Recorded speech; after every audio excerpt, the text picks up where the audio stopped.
Hello दोस्तों, study mode में आपका स्वागत है। आज हम बिहार विशेष में बिहार में कितने प्रमंडल और कितना जिला है, आपके जिला किस प्रमंडल में पड़ता है और प्रमंडल होता क्या है, और पूरे 38 जिला का नाम आपको बिहार को याद है कि नहीं है याद है। अगर नहीं याद होगा तो इस वीडियो में देखने के बाद आपको ज़रूर याद हो जाएगा। ये अक्सर लोग सवाल पूछ देते हैं आपसे बड़े, या इंटरव्यू में भी बीपीएससी का इंटरव्यू देखिएगा तो उसमें भी सवाल पूछा जाता है ऐसे कि आप किस प्रमंडल में पढ़ते हैं या आपके जिला किस प्रमंडल में पड़ता है। ये प्रमंडल क्या होता है, अनुमंडल क्या होता है, बिहार में कितने गांव है, ये सब छोटा छोटा जो सवाल है बड़ा परेशान कर देता है और इसका एवरेज देना होता है आंसर। और अगर नहीं देते हैं तो इसका बहुत प्रभाव पड़ता है आपकी पर्सनालिटी पर। तो चलिए ये आज हम डाउट पूरा क्लियर करते हैं और ये वीडियो शुरू से लेकर अंत तक जरूर देखिएगा, इसमें बहुत आपको नॉलेज मिलने वाला है। देखिए बिहार में जो है ये 9 प्रमंडल है। अब प्रमंडल किसे कहते हैं तो कमिश्नरी हम लोग सुनते हैं बार बार बड़े लोगों से कि इसका कमिश्नरी कहाँ है, जैसे कि रोहतास जिले का कहाँ है, ये आपको पड़ता है पटना में, ऐसे ही आप सुनते होंगे। उसके नीचे होता है जिला। बहुत से जिले एक कमिश्नरी के अंतर्गत आते हैं, 3 4 5 6 7 भी आ जाता है, 9 भी आ जाता है। ये एक कमिश्नरी के अंतर्गत में इसकी एक प्रमंडल के अंतर्गत आता है। अब जिले को ही हम लोग मंडल बोलते हैं, ठीक। यहाँ पर देख सकते हैं 101 अनुमंडल होता है। अब जिले के नीचे क्या होते हैं कि अनुमंडल होते हैं, एक जिले में बहुत से अनुमंडल आ जाते हैं। उसके बाद क्या होता है, प्रखंड होता है। यहाँ पर देख सकते हैं प्रखंड जो होता है, ठीक है, जिसका प्रमुख होता है प्रखंड का जो मेन होता है। और यहाँ पर इसके बाद आता है बिहार में कितना पंचायत है तो 8771। तो याद रखिएगा एवरेज कभी भी पूछे तो 8500 या 8000 आप बोल सकते हैं, या 8500 ऐसे कर आप बोलिएगा तो आपको अच्छा प्रभाव पड़ता है। एक्यूरेट नहीं याद कर सकते हैं तो। और गाँवों की संख्या भी याद रखिएगा, ये 45,103 है। यहाँ एवरेज आप याद रख सकते हैं कि 45,000 गाँव है बिहार में। आपको लगभग 8500 के करीब पंचायत है, 300 आपको 530 प्रखंड है लगभग। एक आप एक्यूरेट नहीं याद कर रहे हैं तब 101 अनुमंडल, ये तो जरूर याद रखिएगा। 38 जिला और 9 प्रखंड प्रमंडल है। इंटरव्यू में अक्सर ये सवाल पूछ देते हैं, बड़े लोग भी पूछ देते हैं कि बिहार में कितना गांव है, कितना पंचायत है, ये सब पूछ देते हैं, ठीक। तो ये एक्यूरेट नहीं तो एवरेज आपको जरूर याद रखना चाहिए ये सब, ठीक। अब यहाँ पर देखिए ये रहा बिहार का मैप, पूरा ये बिहार का मैप है, आप देख सकते हैं अच्छे से। और इसमें आपको बताया गया है प्रमंडल के अकॉर्डिंग। तो प्रमंडल होता क्या है सबसे पहले ये देख लीजिए। तो बिहार में कुल 38 जिला है और 9 प्रमंडलों में बटा है। एक प्रमंडल में एक या एक से अधिक जिला हो सकते हैं। देखिए भारत के राज्यों में प्रशासनिक सुविधा के लिए बनाया गया क्षेत्र जिसमें कई जिले मंडल शामिल होते हैं। इसकी आपको जिले के ही मंडल बोला जाता है, जिले शामिल होते हैं उसे प्रमंडल बोलते हैं, जिसमें कई जिले शामिल होते हैं। आमतौर पर इसके अंतर्गत कई मंडल आते हैं। इसका नियंत्रण आयुक्त जो होता है ये कमिश्नर होता है के हाथ में होता है। और ये जो कमिश्नर होता है ये अपना रिपोर्ट जो सौंपता है ये विभागीय सचिव के सौंपता है, राज्य के जो विभागीय सचिव है उनको ले जाकर सौंपता है, ठीक। ये याद रखिएगा। अब हम आगे देखते हैं अलग अलग जो प्रमंडल है। सबसे पहले पटना से हम लोग स्टार्ट करते हैं। सबसे पहले पटना का जो प्रमंडल है इसका मुख्यालय जो है ये पटना में ही है। यहाँ पर देख सकते हैं पटना में है, इसका मुख्यालय कहाँ है, पटना में है। इसमें कौन कौन जिले आते हैं तो इसमें मुख्यतः 6 जिले आते हैं, जो कि पटना जिला आता है, भोजपुर जिला आता है, बक्सर जिला आता है, कैमूर जिला आता है। यहाँ पर देख सकते हैं रोहतास जिला आता है, नीचे आप देखिए रोहतास जिला है यहाँ पर, एक मिनट, ये देखिए रोहतास जिला और फिर नालंदा जिला। ये मुख्यतः 6 जिले इसके अंतर्गत आता है जो कि पटना प्रमंडल के अंतर्गत आते हैं। ये मैप में कहाँ देख पाइएगा तो मैप में यहाँ पर आप देख पाइएगा, ये वाला जो क्षेत्र है ये पटना प्रमंडल के अंतर्गत आता है, ये वाला। इसमें कौन कौन है तो ये रहा कैमूर जिला, ये रहा रोहतास जिला, ये रहा बक्सर जिला, ये रहा भोजपुर जिला, ये रहा पटना जिला और ये रहा नालंदा जिला। इसका मुख्यालय कहाँ है तो यही पटना में है, ये याद रखिएगा। आगे देखते हैं सारण। सारण के अंतर्गत कौन कौन आता है तो इसका जो मुख्यालय यही सारण में ही है। सारण जैसे कि छपरा को सारण बोला जाता है। यहाँ पर देख सकते हैं कि ये आपका मुख्यालय जो हो जाता है सारण का वो छपरा है, जैसे कि बिहार, जैसे कि रोहतास का सासाराम है, ऐसे ही जैसे कैमूर का भभुआ है, ऐसे एक जो सिटी होता है वहीं उसका मुख्यालय होता है, वहीं पर ब्लॉक होता है, वहीं पर आपका जो एसपी बैठते हैं वहीं पर बैठते हैं। तो यहाँ पर आप देख सकते हैं ये सारण रहा। सारण के बगल में आपको गोपालगंज पड़ता है और फिर सिवान। यहाँ पर देख सकते हैं ये तीनों का मैं आपको बताने वाला हूँ कि कहाँ पर मैप में पड़ता है। ये 3 जिला पड़ते हैं सारण के अंतर्गत, जो प्रमंडल के अंतर्गत 3 जिले आते हैं।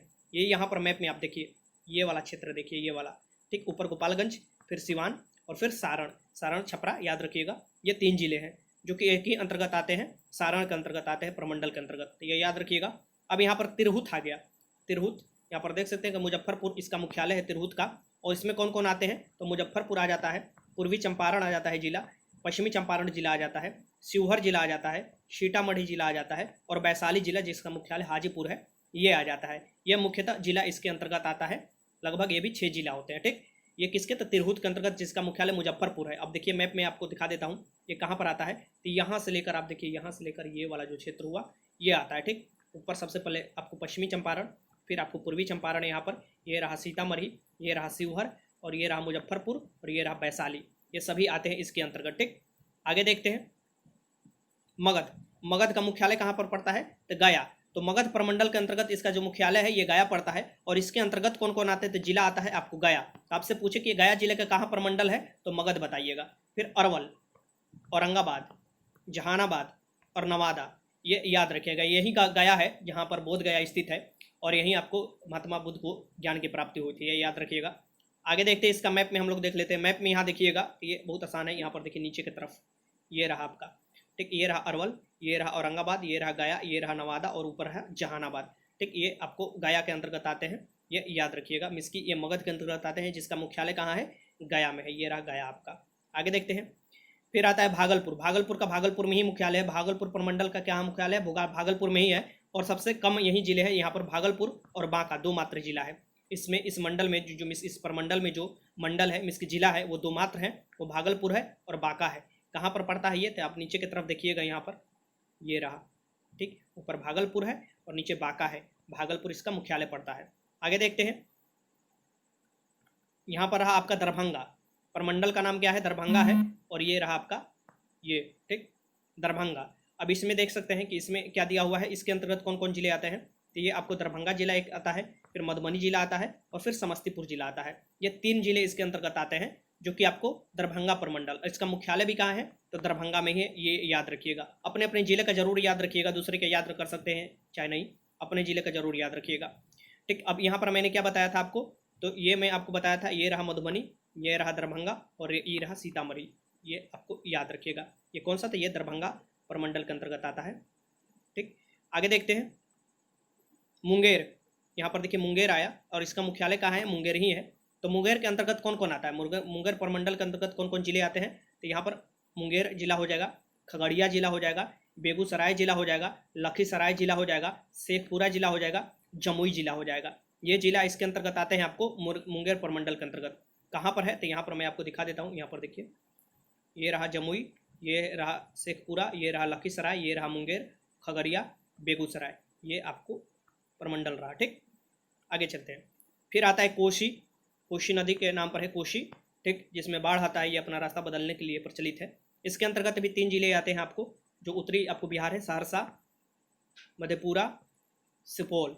ठीक, ये 3 जिले आते हैं कोसी के अंतर्गत, और इसका जो मुख्यालय है ये सहरसा में है, सहरसा जिला में। तो यहाँ पर आप देख सकते हैं, ये 3 जिलों का मैं आपको दिखा रहा हूँ। रहा सुपौल जिला सबसे ऊपर, फिर मधेपुरा जिला और फिर सहरसा जिला, ये यहाँ पर रहा। ठीक, आगे चलते हैं। आगे पूर्णिया। पूर्णिया है, यहाँ पर देख सकते हैं पूर्णिया। पूर्णिया के अंतर्गत कौन कौन आता है, तो पूर्णिया जिला आता है, अररिया जिला आता है, कटिहार जिला आता है और किशनगंज जिला आता है। पूर्णिया जो प्रमंडल है, इसका मुख्यालय भी पूर्णिया ही है। यहाँ पर आप देख सकते हैं पूर्णिया है, और इसके अंतर्गत 4 जिले आते हैं, पूर्णिया, अररिया, कटिहार और किशनगंज। ये कहाँ पर स्थित है, यहाँ पर देख लीजिए अच्छे से, ये रहा आपका, ठीक, किशनगंज, अररिया, पूर्णिया और कटिहार। ये आपका 9 प्रमंडल का याद रखिएगा। ये देखिए, एक प्रमंडल ये हुआ, ठीक, दूसरा ये हुआ, तीसरा ये हुआ। एक प्रमंडल के अंतर्गत 2, 3, 4, 5, 6 जिले आते हैं, इसके वो आपको प्रमंडल के अकॉर्डिंग प्रशासनिक सुविधा के अनुसार ये बांटा गया है। यहाँ पर देखिए, ये एक प्रमंडल हुआ, ये एक प्रमंडल ये हुआ, तो यहाँ पर हुआ, यहाँ पर हुआ और फिर ये रहा। ठीक, ये प्रमंडल 9 प्रमंडल है पूरे बिहार में, ये याद रखिएगा। ठीक, यहाँ से अक्सर लोग क्वेश्चन पूछ देते हैं, तो याद रखिएगा, बिहार में 38 जिला का नाम भी मैं मैप वाइज बता दिया। आप इसे देखकर बढ़िया से याद कर सकते हैं वीडियो रोककर, और ऐसे क्वेश्चन को बार बार आपको रिवाइज करना चाहिए, क्योंकि 2-3 बार रिवाइज कर लेते हैं तो आपको अच्छे से याद हो जाता है। और लोग इससे पूछ देते हैं क्वेश्चन, बड़े बुजुर्ग पूछ देते हैं चलते राह में कि बताओ तुम किस प्रमंडल के अंतर्गत आते हो, या किस अनुमंडल के अंतर्गत आते हो, किस पंचायत के अंतर्गत आते हो। ये सब आपको थोड़ा बहुत नॉलेज रहना चाहिए, ठीक, अगर जनरल की तैयारी कर रहे हैं तो वीडियो अच्छा लगा तो लाइक कीजिएगा। कोई भी मन में डाउट है कमेंट बॉक्स में लिख सकते हैं। वीडियो देखने का आपका बहुत बहुत धन्यवाद।